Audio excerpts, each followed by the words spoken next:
Bonjour à tous, j'espère que tout le monde va bien, moi ça va nickel, je reviens tranquillement de vacances.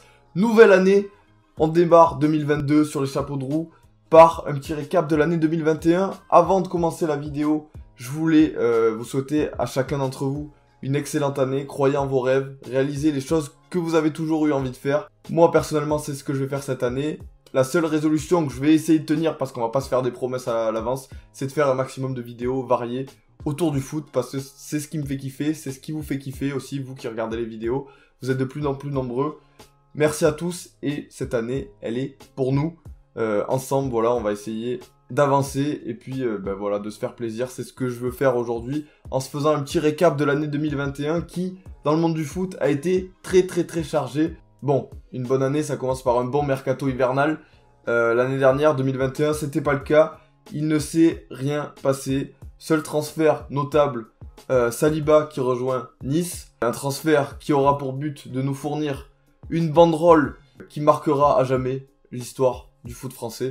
Salibaba et les 40 voleurs, ceux qui ont la rêve, vous le savez. Je ne vais pas expliquer le pourquoi du comment. On démarre l'année sur les chapeaux de roue. Bon, je vais essayer de vous fournir quelque chose pour démarrer cette vidéo.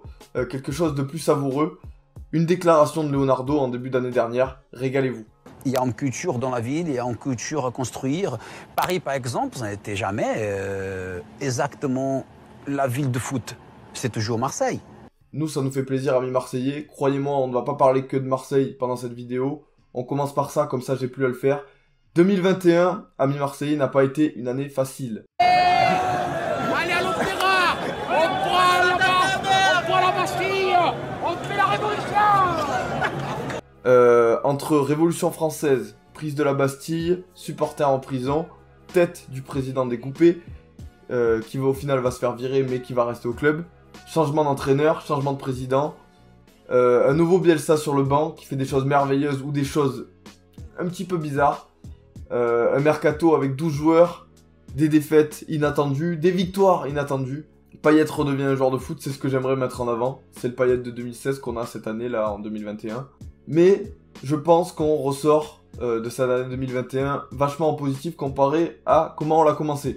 Les deux extrémités des ruelles qui jouxtent le centre Robert Dreyfus pour sûrement procéder à quelques arrestations parce qu'il y a une vingtaine de minutes, désormais une petite demi-heure.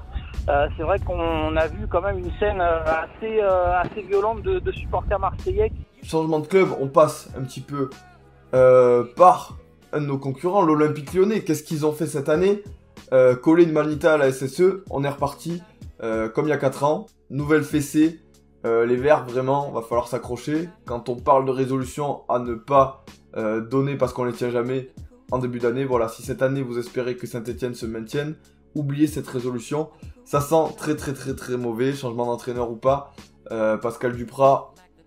Bon, et puis comment ne pas parler de cette année 2021 sans parler de Mediapro, vous savez, lancé en 2020 au début de la saison, cette chaîne Téléfoot, qui espérait je ne sais plus combien de téléspectateurs, combien d'abonnements, et qui n'en a fait mais que 1/10 de ce qui était attendu. Évidemment, vous vous en doutez, faillite de la chaîne Téléfoot. La Ligue 1 se retrouve sans diffuseur. Canal qui vient sauver la Ligue 1 en proposant de diffuser les matchs restants. Et Canal qui se fait passer devant par Amazon qui a donné légèrement plus. Voilà, ils se font enfler par la Ligue qui décide de donner le reste de la Ligue 1 à Amazon, maintenant propriétaire.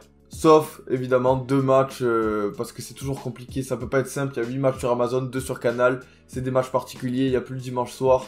Bref, je vais pas vous faire la liste, mais c'est un bordel immense. Ah, et j'oubliais, l'OM s'est fait sortir aussi par Canet-en-Roussillon en Coupe de France. 2021 ressemble vachement aux autres finalement. Peut-être, mon fait préféré sur cette année 2021, les entraîneurs qui se sont succédés à Nantes.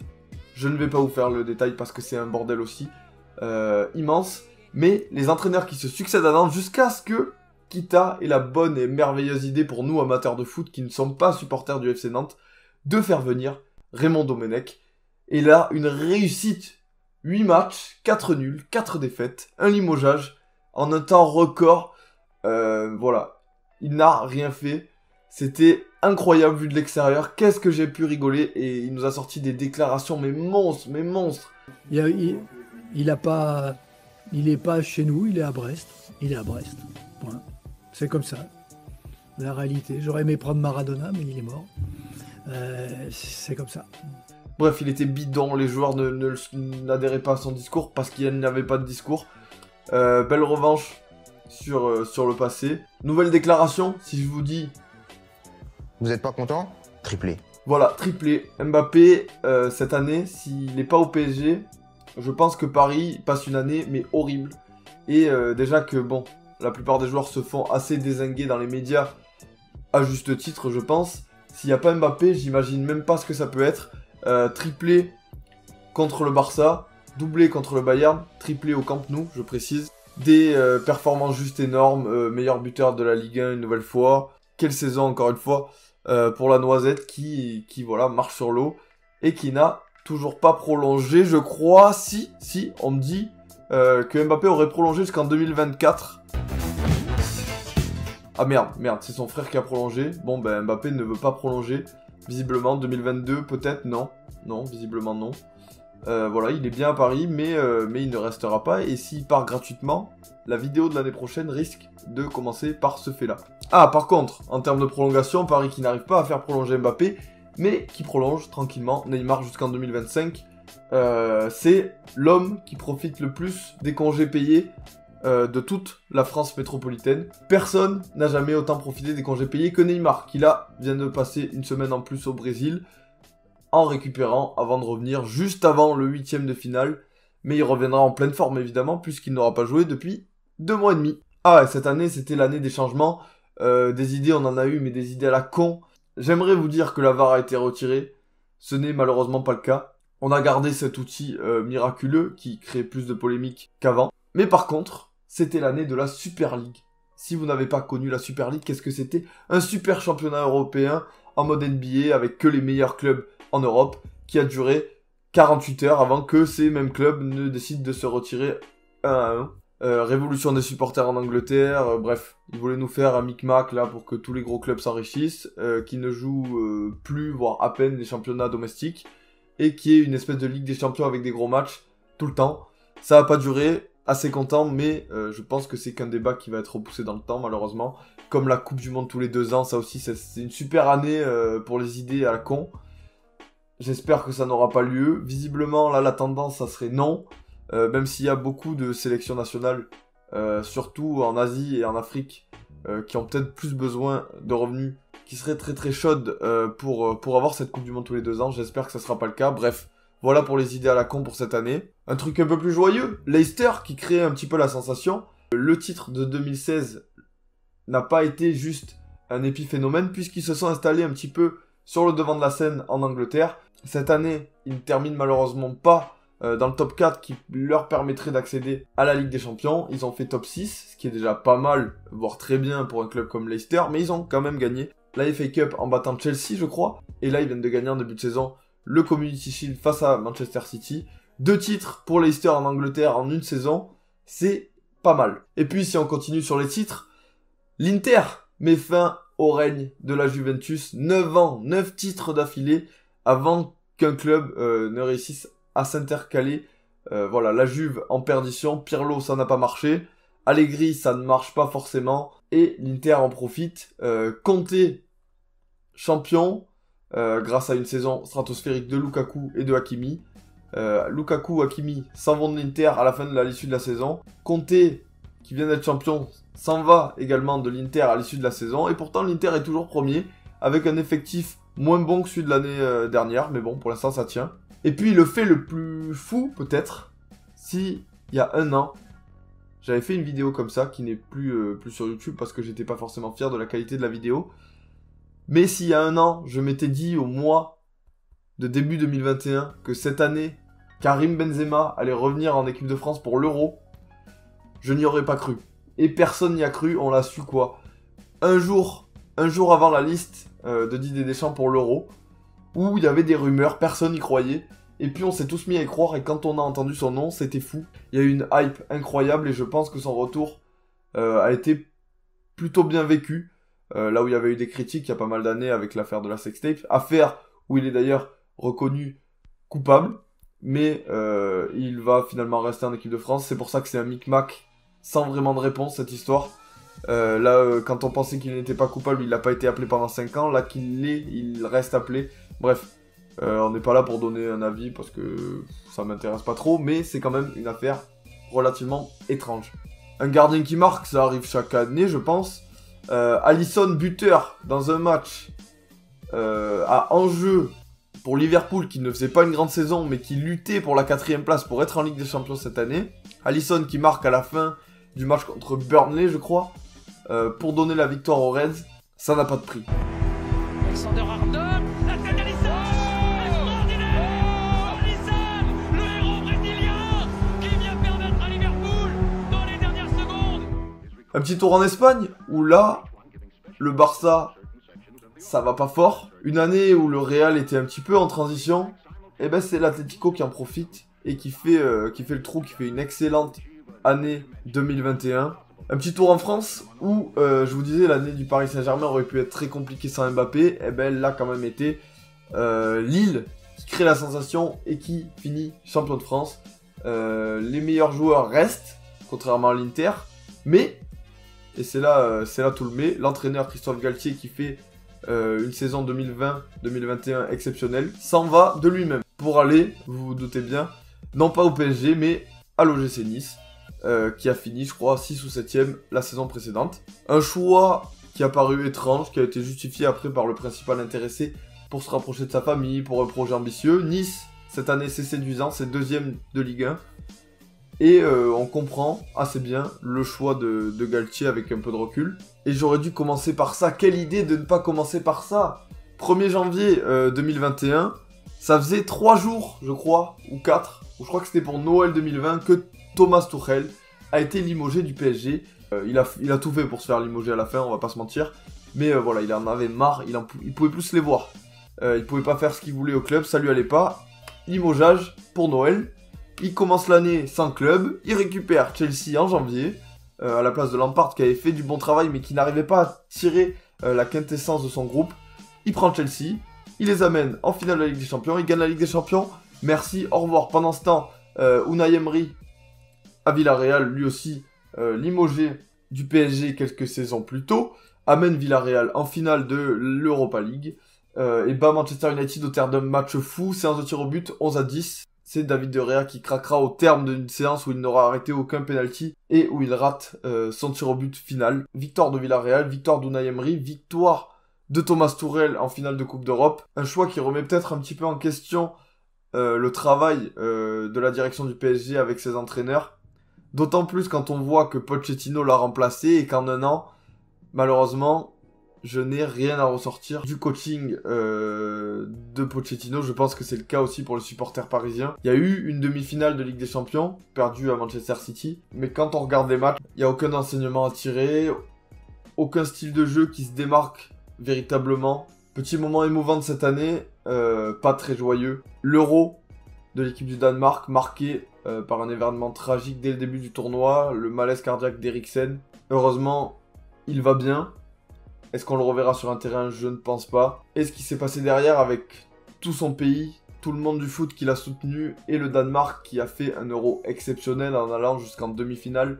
Ils se sont transcendés, surpassés pour honorer le maillot du Danemark et honorer leur coéquipier, leur numéro 10, le meilleur joueur de l'équipe. Sans lui, ils ont fait quelque chose d'extrêmement fort. Et puis, puisqu'on parle de l'Euro, on va parler de l'équipe de France. Je vous l'ai dit avec Karim Benzema, nouveau titre en Europe pour l'équipe de France. Bon, ça sera pas l'Euro, parce que 8ème de finale, la Suisse, ça n'est pas passé. Au terme d'un match fou aussi, bref. On a gagné la Ligue des Nations, tout le monde est content, fin de vidéo.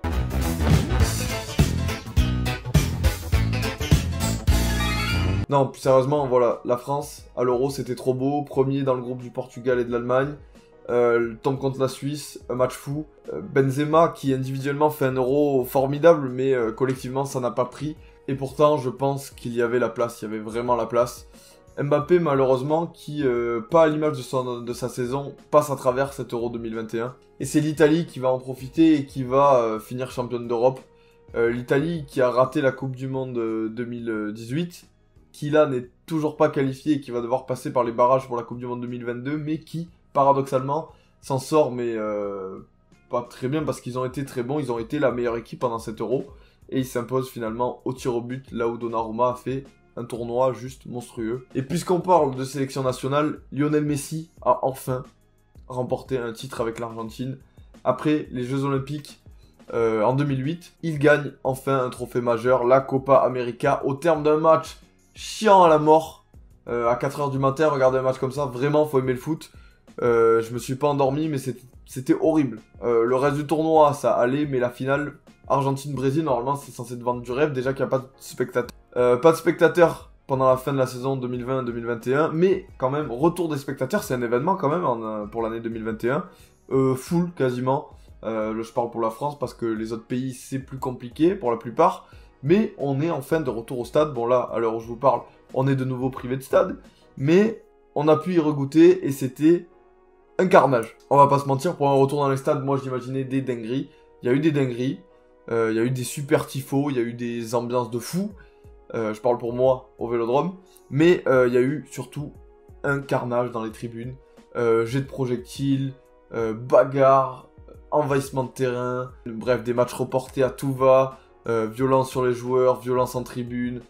Sur ça, l'année 2021, j'espère que là, avec les récents événements, une nouvelle fois tragiques, du PFC contre Lyon et les sanctions un peu plus lourdes, on n'aura pas en 2022 ce qu'on a vu en 2021, parce que honnêtement ça donne une image du foot mais horrible, et je comprends que les gens lambda qui ne regardent pas forcément tous les matchs de foot et qui ne suivent pas forcément le foot soient dégoûtés ou n'aient plus aucune attirance pour ce sport. Le coup de gueule, est-ce que j'ai le droit de faire un petit coup de gueule sur cette année 2021 ?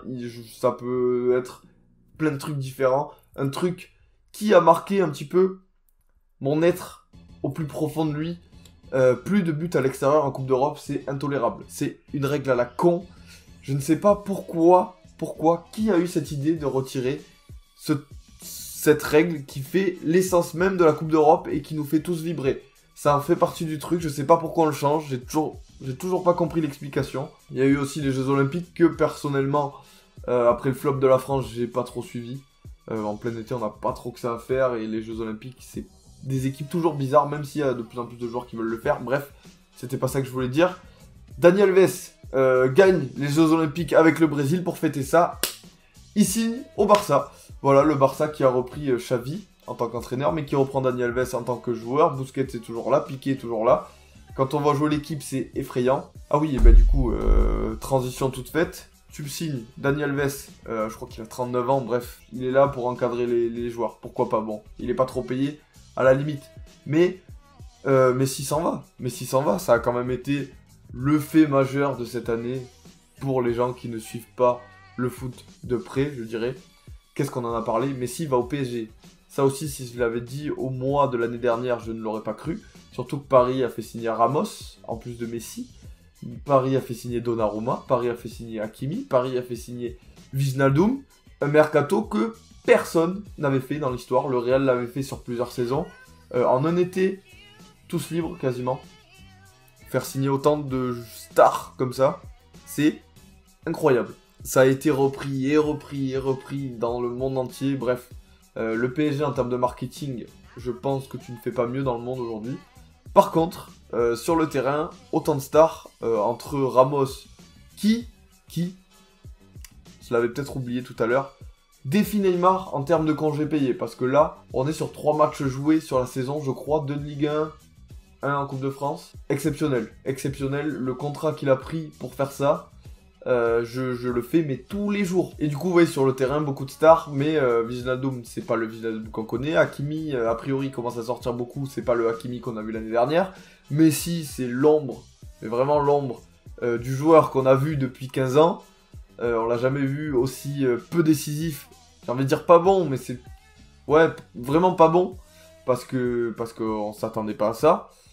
Et sur le terrain, c'est un casse-tête, et tu m'étonnes que Mbappé ne veut pas prolonger quand le projet sportif c'est le néant. Un petit paradoxe sur cette année, c'est l'instant paradoxe. Olivier Giroud, qui en 2020 était toujours le roi du monde, et bien en 2021, ça s'est pas passé du tout comme prévu. Il gagne la Ligue des Champions avec Chelsea, il termine meilleur buteur en Ligue des Champions de son club sans pour autant jouer la finale. À côté de ça, il est sélectionné pour l'Euro, sauf qu'il y a Benzema, du coup il est sur le banc. Et puis, après l'Euro, changement de club, il va à Milan, qui dispute la Ligue des Champions cette année. Et puis, plus rappelé en équipe de France. Et on commence, limite, à l'oublier. Et le fait que Benzema soit revenu, ben, ça a éjecté Giroud, qui avait une place très bonne. Et il y aurait peut-être eu la place pour les deux, je pense. Mais non, il gagne la Ligue des Champions sans jouer la finale, alors qu'il est très bon pendant tout le tournoi. Il est sélectionné à l'Euro, qu'il ne joue pas. Et après, il disparaît. Alors qu'il joue à Milan. Bref, une année, un destin vraiment bizarre. Giroud a eu une carrière. On va essayer d'avancer vite, la vidéo va durer 30 ans. Comment parler de 2021 sans prononcer le mot Lewandowski? Parce que s'il y a bien un joueur qui est sorti du lot cette année, c'est Lewandowski. Il bat le record de Gerd Müller, il lui rend hommage. Gerd Müller qui décède quelques jours plus tard. Une nouvelle légende du foot qui disparaît cette année. Et puis, mais Lewandowski, c'est le meilleur buteur sur la saison, une 60aine de buts. Il égale le record de Cristiano Ronaldo en 2014, si je dis pas de bêtises. Il est à une 60aine de buts. Il ne va pas recevoir le Ballon d'Or. Il va recevoir une super coupe de meilleur buteur sur une année qui a été créée juste pour lui, pour cette année, pour ne pas qu'il ait le Ballon d'Or, limite. C'est Messi qui va l'avoir. Alors que quand tu voyais Messi jouer avec le PSG, tu disais mais comment cet homme peut avoir le Ballon d'Or, qui a fait une très bonne saison. Je précise 2020-2021, mais sur les 4 premiers mois de la saison 2021, Messi ne mérite aucun trophée, c'est pas possible. Voilà, Lewandowski qui vole le Ballon d'Or, lui filer entre les doigts une deuxième saison consécutive. 1,35 milliard d'euros, ça fait beaucoup, c'est la dette du Barça en 2021. Tout va bien, dans le meilleur des mondes. Ils jouent avec des jeunes, ils ont repris Dani Alves, ils ont pris Xavi, et ils ont un maillot magnifique.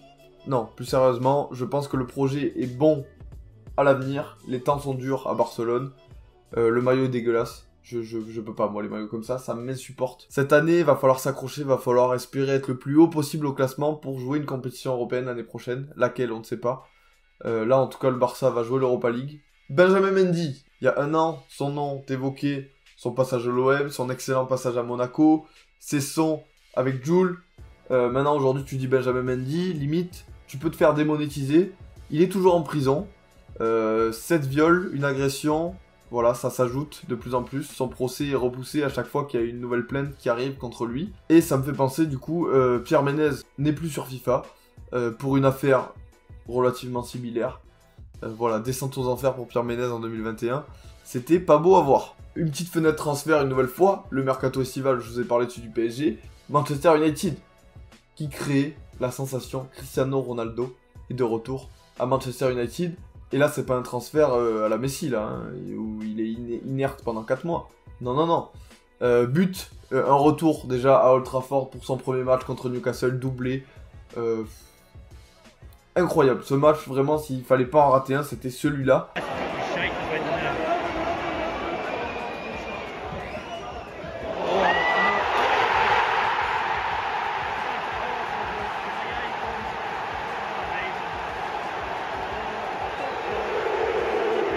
Exceptionnel, et après des buts à la fin de rencontre, il qualifie United pour les 8e de la Ligue des Champions. Bref, vous connaissez le personnage, un retour triomphal en légende. Après, qu'est-ce qu'il va pouvoir gagner là-bas, je ne sais pas. J'espère quelque chose pour lui, mais j'ai du mal à voir ce qu'il pourrait gagner cette année. Nouvel entraîneur, nouveau projet. Solskjaer, c'était bien, mais non, c'était horrible, il n'y avait pas de projet. Donc, peut-être sur la saison prochaine, voir quelque chose d'assez concret pour United. Ça s'annonce plutôt pas mal. Moi, je suis assez optimiste pour l'avenir des Reds, mais pour cette année, ça risque d'être un peu plus compliqué. Nouvelle fenêtre transfert. Griezmann se coupe enfin les cheveux et retourne à l'Atlético. Enfin, une décision raisonnée. Il commence à rentrer dans le moule Atlético. Là, ça commence à redevenir le Griezmann qu'on a connu il y a 3 ans. Et puis, cette année aura été aussi un événement, puisque sur Winamax et BetClick, tu pouvais, l'espace d'un jour, parier sur Macron buteur, une cote cadeau. Macron buteur au match Variété France, c'était cadeau, buteur sur penalty, cote à 1,10.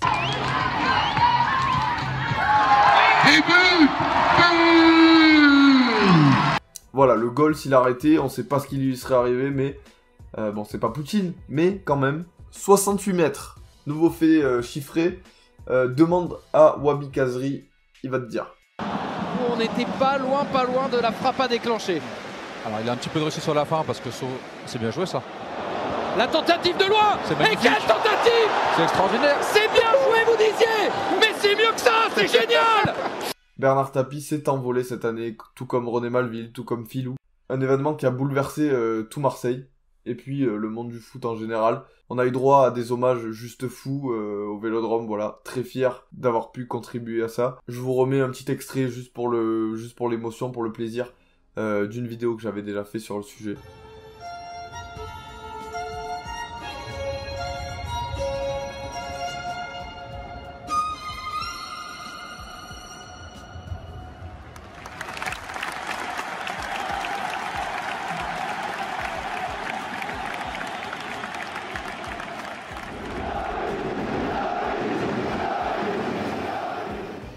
Bon, et puis si un objet devait ressortir de cette année 2021 pour symboliser cette année de foot, ça serait pas le ballon d'or, ça aurait pu. Ça serait une bouteille d'eau cristalline, j'en ai pas sous la main, normalement j'en avais une que j'avais préparée pour la vidéo, je ne sais pas où je l'ai mise. Cette bouteille d'eau cristalline qui a brisé tant de joueurs de foot cette année, qui ne devrait plus être revue ou aperçue autour d'un stade de foot en 2022. Merci d'exister, mais tu ne seras plus de la partie malheureusement. Moi qui adorais me trimballer avec ma bouteille d'eau cristalline sur moi. Et puis, nous terminerons cette vidéo par un nouveau fait assez inexplicable. Une métamorphose. Je vais même l'appeler comme ça, une métamorphose. Vinicius. Comment tu peux être aussi mauvais devant la cage en 2021 et d'un coup te transformer sur ces premiers mois de la nouvelle saison, être aussi fort et décisif. C'est pas possible. Il est jeune, il a dû progresser, Ancelotti a dû lui faire un bien fou, a dû lui apporter quelque chose de nouveau, il a dû passer un cap dans sa tête, il est devenu monstrueux. Là où il pêchait souvent, voire très souvent, on savait qu'il y avait du talent évidemment, mais comment tu peux te transformer en si peu de mois, en un été, il est devenu un jeune qui devait confirmer et qui devrait progresser à un crack total. Un crack total, il est devenu beaucoup trop fort. Bref, il empile les buts, il empile les passes D, les buts de classe en plus. Donc, 2022, s'il reste à ce niveau, il va faire très très mal et il peut porter le Real, littéralement porter le Real. 2021, toujours pas de nouvelles d'Hazard, je tenais à le préciser aussi pour terminer la vidéo, puisqu'on parlait de ça. On n'est pas prêt de le revoir. J'espère que cette vidéo vous a plu, on va se revoir très très vite, parce que là, les vidéos ça va s'enchaîner. Il y a la CAN qui démarre, je vous prépare un petit format sur cette Coupe d'Afrique des Nations, qu'on suit pas forcément de très près en France, mais c'est toujours un plaisir d'aborder cette compétition, je vous prépare une vidéo là-dessus. J'espère que cette vidéo vous a plu, je vous invite à vous abonner pour ne pas rater les prochaines vidéos, et à liker cette vidéo pour pourquoi pas en refaire un épisode l'année prochaine, c'est ce que je compte bien faire. Voilà les gars, je vous dis à très vite pour une prochaine vidéo, ciao!